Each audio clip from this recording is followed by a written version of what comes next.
The overall goal of this Granger Causality analysis is to study directed functional connectivity in the brain related to Alzheimer's disease progression, thereby establishing a novel objective basis for assessing the severity of the disease.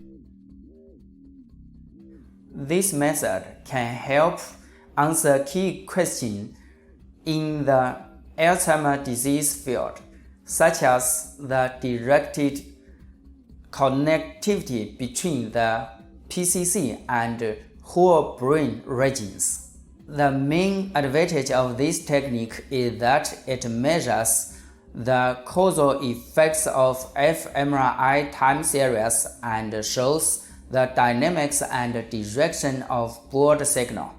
The implication of this technique extends towards the diagnosis of progression of Alzheimer's disease because it compares the directed functional connectivity between AD, MCI, and the control groups.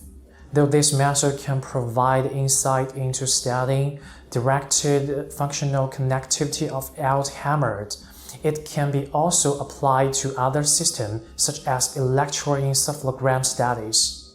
Generally, individuals new to this method will struggle if they are unfamiliar with the software's operation. We first had the idea for this method when we read prior literatures about Granger Causality analysis. Well, having a visual demonstration of this method is critical because there are more details to be noted beyond what can be written in the text.